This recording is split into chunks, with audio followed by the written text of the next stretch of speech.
Show me the meaning of being alone. Monster Brain.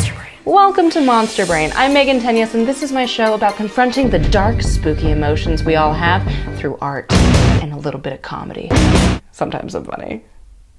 Am I funny? Just sometimes. It's currently the beginning of January, also known as the Monday morning of our whole year. It's a little bleak, the holidays are over. More often you find people don't want to leave the comfort of their own home because it's so dark outside, or they've quit carbs and alcohol, so they're just gonna stay home eating their kale. But post-holiday January is actually a really good time to regroup and spend some quality time with yourself. Love yourself. I mean, I work from home in Montana, and it's great. Snow is softly falling outside. Hopes, new beginnings just float in the January air, and I can get so much done when I have some peace and quiet. But especially in the winter, sometimes I feel so alone. And I feel this sometimes even during holidays when things are busy and everyone is around me. I don't always feel understood. When the loneliness monster in my brain is winning over all my other feelings, it can really be suffocating. And suddenly I'm thinking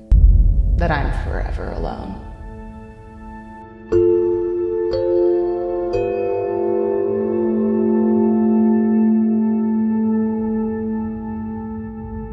No new messages.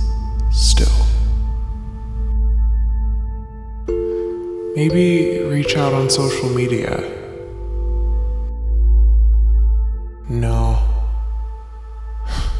Everyone's just having a lot of fun without you. All your friends are out of reach, far away. No one understands you. Just accept that you're forever alone. Loneliness. This brain monster has a way of making the best of us feel helpless, scared, and weak. And because of this, it's a little awkward for me to talk about, let alone expose to you some footage of my own teary eyes, because as much as I like to merrily skip along and joke about, there's nothing all too funny to be said about loneliness.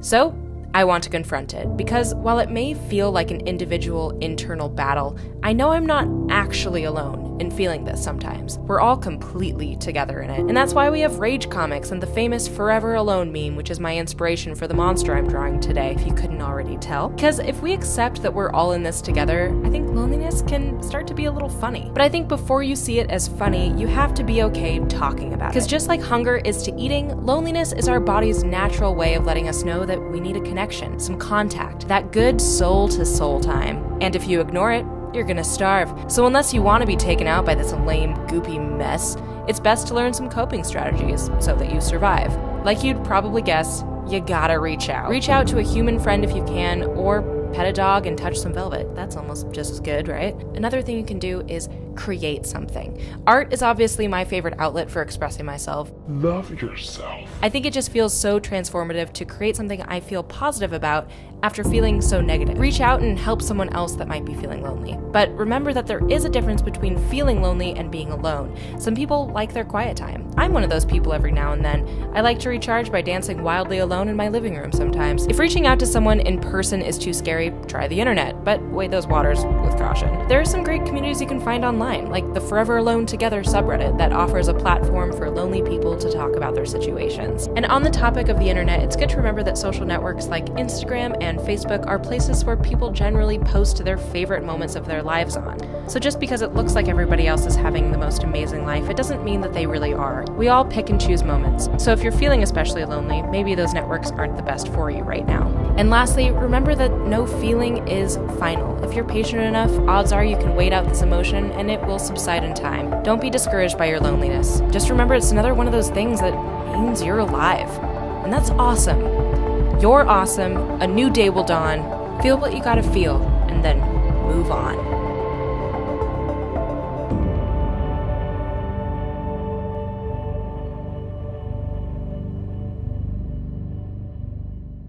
Hey pal, Thanks for watching this episode of Monster Brain. Please tap that like button and leave us a comment down below about what monsters you might be dealing with this week. If you're feeling lonely, I encourage you to create about it. It doesn't need to be drawing. You can paint something, you can make pasta about it. It always helps to release that negativity and create something that you feel positive about. If you don't feel like creating something from scratch, you can download my black and white version of this illustration in the link below, and you can color it in yourself. If you do create about your feelings or you color in my monster illustration, please tag We Are Snarled and Megan Tenya so that we can see your work and support you. Remember that we all have so many monsters in our brains that are trying to bring us down, but I'm here for you, and art is always here for you too. Thanks again, and I'll see you next week.